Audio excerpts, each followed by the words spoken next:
In a previous episode, I talked about how the Red Army approached Budapest as Axis divisions were unable to stop their advance.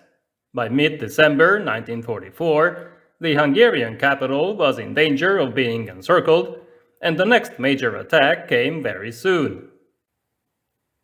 On the 20th of December, Soviet forces attacked on both sides of Lake Velence, southwest of Budapest, overwhelming the German units there. The counter-attack of 3rd and 6th Panzer Divisions failed against the onslaught of 26 Soviet rifle divisions that were backed up by several mechanized and armored corps.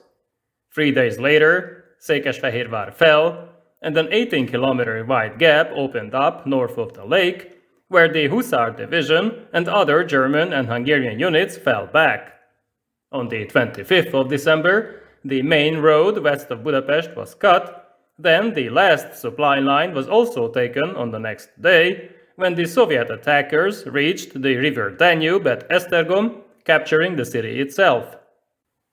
Just north of the river, on the other side, Hungarian 2nd Armored Division was decimated, while the Szent László Division could only hold its line long enough to allow German divisions to retreat in an orderly fashion. Almost immediately, attempts were made to break the ring that was forming around Budapest, but these were quickly beaten back due to a lack of reserves. Hitler, who was still hoping for victory on the west, refused to stop the Ardennes offensive, but redirected the 3rd SS and 5th SS Panzer Divisions to Hungary, along with the 96th Infantry Division. These units arrived at the very end of the month. In the meantime, the commanders of Army Groups South and Fretter Pico were replaced, but this, of course, did not mean any real change. They were just administrative steps. The population of Budapest had been mobilized in mid-December, but the inhabitants largely ignored the emergency measures and tried to go on with their lives as if nothing was happening, even though the city was already being shelled. The Arrow Cross Party failed to impose its will on the locals. It first evacuated its offices and then organized one last killing spree aimed at exterminating all Jewish inhabitants who had been previously spared due to Regent Horthy's interference. Now that he was gone, the Hungarian Nazis gained a free hand, so thousands of Jewish inhabitants were shot and then thrown into the Danube, while others were hunted down on the streets. When the city of Vác fell to the north, the government, or what was left of it, moved to Szombathely, close to the German border. Pleas were sent out to Hitler to spare the capital and declare it an open city with its 800,000 inhabitants, but instead it was designated a Festung, a fortress, to be held until the last man. The actual defenders numbered only 70,000 soldiers. 37,000 of them were under General Hindy's Hungarian First Corps. The rest were Germans, subordinated to 9th SS Gebirgskorps. They did not have intact divisions.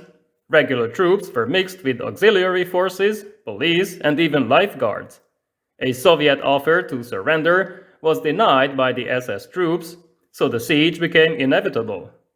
Their chances were not good. The city needed more than 400 tons of supplies every day, but there were only 9 Hungarian Ju-52 transport planes available, and the Luftwaffe was also too weak to secure a safe air corridor. Breaking the siege remained the only option for Axis forces.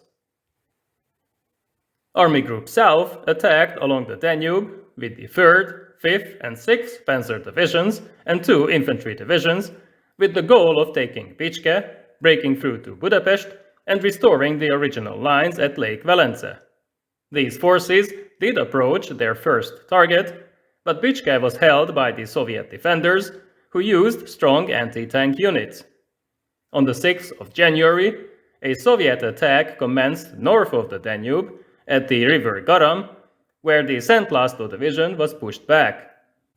The important railroad hub of Komárom was now threatened, so the Germans sent the 20th Panzer Division there to prevent its capture. It arrived in the last minute. Komárom was held for now, so both sides dug in and prepared for the next phase. Operation Conrad I thus failed, and although both sides gained some territory, a major breakthrough was not achieved. Conrad II came soon, after just a few days. To the south, German panzer, cavalry, and infantry divisions started a new attack, aided by Hungarian 8th Corps.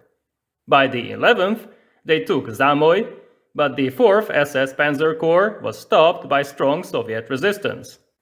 To the north, closer to the Danube, 5th SS Panzer Division advanced beyond the Dorog, but then Hitler shifted the focus of the attack to the south, stopping the current offensive and listing the capture of Székesfehérvár as the primary objective.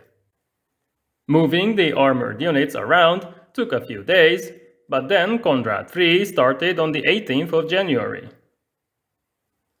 The main force consisted of 2 Panzer, 2 SS Panzer, and 2 other SS divisions.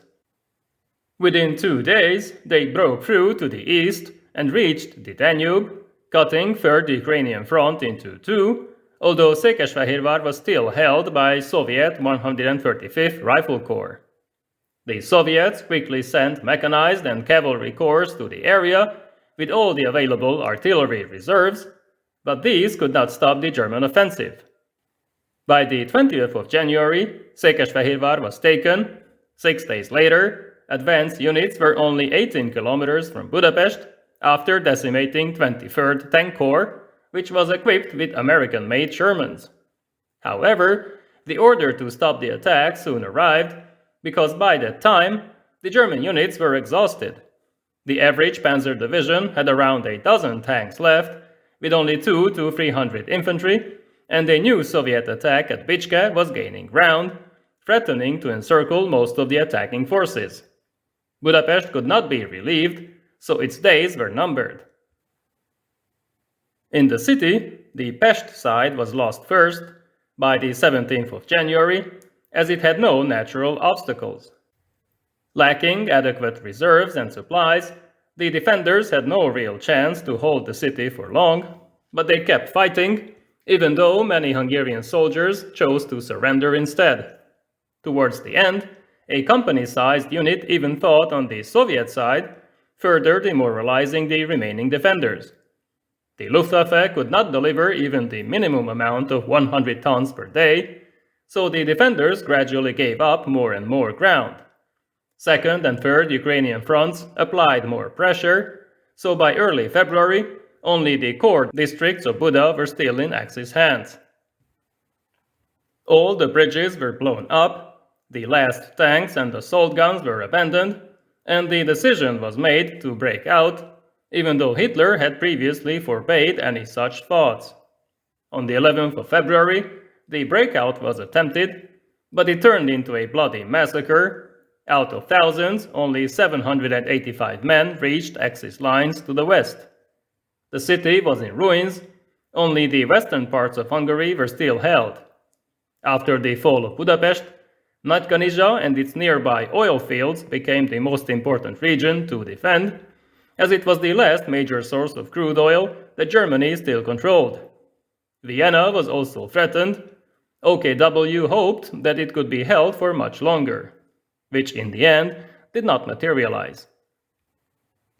The Royal Hungarian Army had only a few divisions left between 1st and 3rd Armies. After Budapest, there were only 6 infantry divisions, 1 reserve division in Poland, 2 replacement divisions, 1 armored division, and 2 mountain brigades, along with the Hussar and Szent László divisions. They were mostly depleted, with no reinforcements in sight. There were scattered units in Austria, Germany, and even Denmark, still under training, but these did not constitute an effective fighting force. Only around 216,000 men were still in the army, but this number included around 50,000 laborers, so we can say that at this point, the Hungarian military was on the brink of total collapse. There were a few months left of the war, of which I will talk about in an upcoming episode. I will also discuss the Royal Hungarian Air Force between 1943 and 1945, before turning to other topics. Thank you for watching. See you next time.